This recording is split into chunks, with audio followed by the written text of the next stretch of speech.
Colin Powell, in 2005, offered an excuse for his, lies. He said he felt terrible and apologized for having falsely presented an Iraqi weapons program that turned out not to exist. I'm the one who presented it on behalf of the United States to the world. It will always be part of my record. That is painful. So Powell is one of the very few who offered his excuses. At the same time, before the Iraq War, you had President Bush insisting on the same story. He was saying there are weapons of mass destruction in Iraq. We must go into Iraq because otherwise Saddam Hussein will give the weapons of mass destruction to the terrorists and you will have a new 9/11 with biological or chemical weapons. And that really scared people. So that most people then said, yes, okay, then we should do this war. Because if you ask people, do you want to go into war? Most people say no. Then you ask them again, but there's a bad, bad man out there. Do you want to go to war? And they say no. You tell them, he has weapons of mass destruction. Then they say, no, I don't want to go there. I don't want to send my son. And then you ask them again, he has weapons of mass destruction, and he's going to give them to the terrorists. And somehow he was linked to 9/11, and everybody remembered that event. Then people have a strong feeling of fear. And that's politics of fear. And it really works, because then people say, I'm actually against war, but this war, I'm for it, the last one. And that's how it works. It's always been like that. Now, the source, the direct statement that Bush made before the war is, intelligence gathered by this and other governments leaves no doubt that the Iraq regime continues to possess and conceal some of the most lethal weapons ever devised. That's just before the start of the war. The danger is clear. Using chemical, biological, or one-day nuclear weapons obtained with the help of Iraq, the terrorists could fulfill their stated ambitions and kill thousands or hundreds of thousands of innocent people in our country or any other. So if you do a historical interpretation of that quote, it very clearly is a quote that instills fear, and it works. When later people found out that it was not true, what Bush had said on that day, they started to have a very, very strong distrust. They started to have a very, very strong distrust towards the whole Bush administration. So on the left you have Colin Powell, who lied at the United Nations but later excused. There you have Dick Cheney, who wrote public articles that one should use torture, which created even more distrust. Then you have George Bush, the president himself, who lied about the weapons of mass destruction, but never offered an apology. Never. Then you have Condoleezza Rice.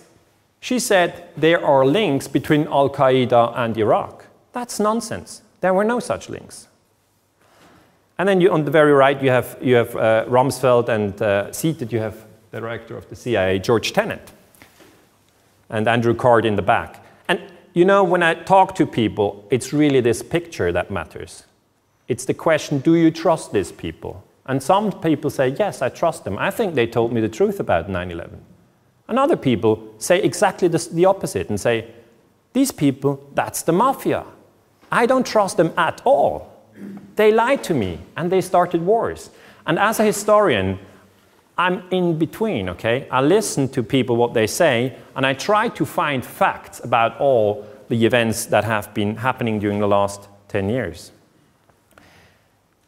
Powell, who has been in the US military for a long time, was already active in the first Iraq war, which happened after Iraq had invaded Kuwait in August 1990. You know, remember that war?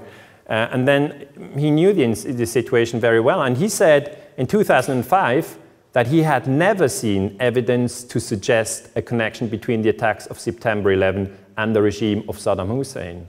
So Powell is one of the few soldiers who stood up and said, I have a military honor, and this military honor tells me that I shouldn't lie.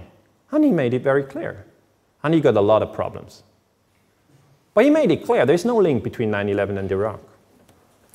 Now what you see is that more and more professors in the United States start to look at the last 10 years, Iraq, Afghanistan, 9/11, and ask, what is the cost? What have we done? What happened?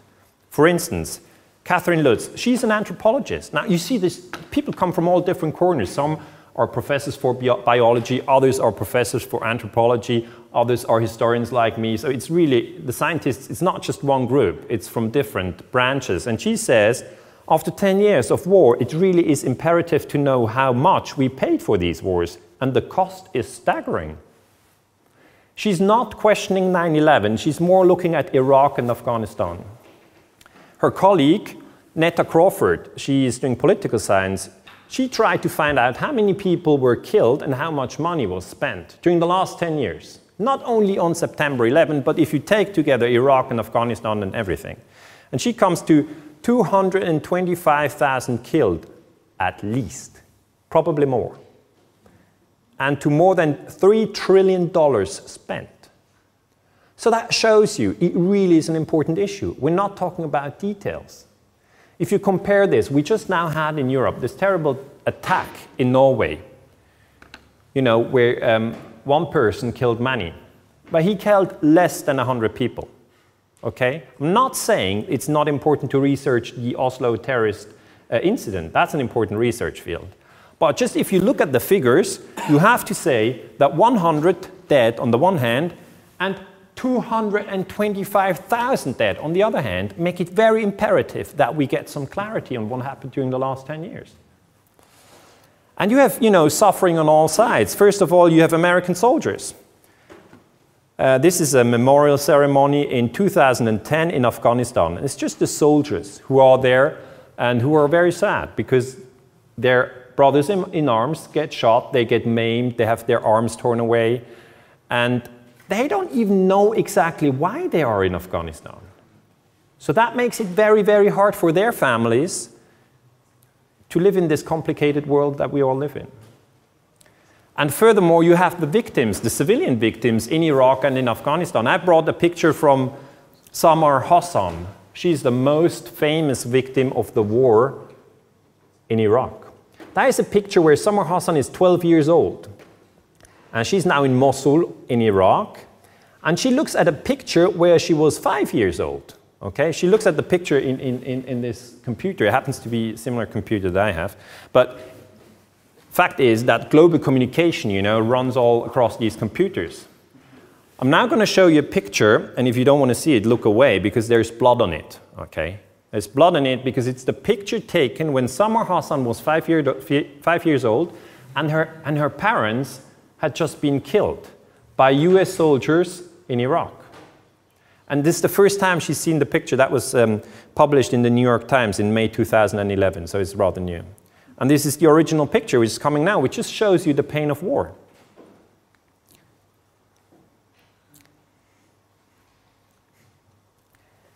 So if you think about all these 10 years, you realize it's quite important that we do some research on this. A further issue, which some people don't realize, is that NATO invocated Article 5 for the first time in history after 9/11. My students sometimes ask me, what is that Article 5? I don't know what it is. Now, NATO has been constructed during the Cold War as an alliance where if one member is attacked, everybody is attacked. Okay, that was the system. And we all thought, as historians, that it might be the Soviet Union who attacks Germany. And then everybody, also the US and Canada, would be involved in the war, and then you would have a war between Moscow and Washington. And then, as everybody said, Moscow's not going to do that. It never happened. It never happened. NATO never invoked Article 5 during the whole Cold War. And now, when September 11 happened, the US said, we've been attacked.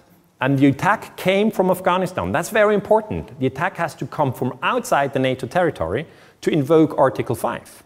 And that meant that at the same day, all NATO countries were at war. Means Germany, France, Italy, Belgium, Norway, Canada, Spain, Portugal, Turkey, Greece. And most people have never understood that this was the case. At the time, NATO Secretary General George Robertson declared on October 2, 2001, so that was very quickly after the attack, that since it had been determined by NATO, that the 9/11 attacks had been directed by Osama bin Laden from abroad, from Afghanistan, Article 5 of the NATO Charter had to be invoked for the first time in NATO's history. The article says that an attack on any NATO member shall be considered to be an attack on all. Now, I've worked on NATO during much of my research time. That was before 9/11. And I published a book which has now been translated in 10 languages, and it's on NATO secrets armies. It basically comes to the conclusion that NATO is not very transparent. It's the largest military organization of the world. And you know, if you're interested in that topic, you can read it up in that book. But that's only about the Cold War, and that's not our subject today. But I want to make it very clear that most researchers never expected 9/11 to lead to an activation of NATO, and that was the case. So what we faced here today with is a debate on what really happened on 9/11. It's this surprise Lee-hop-me-hop debate, and we are, you know, as researchers, torn to this side, torn to that side, and it's really difficult. Who is the most prominent advocate of the surprise story? The surprise story is it was bin Laden who surprised the United States. The most prominent advocate is George Bush. And you know, the problem is, when we look at sources, then we always check, is that source trustworthy? And the problem with George Bush is that he lied about the Iraq War. So his trustworthiness is reduced. He's still an important source because he's the president.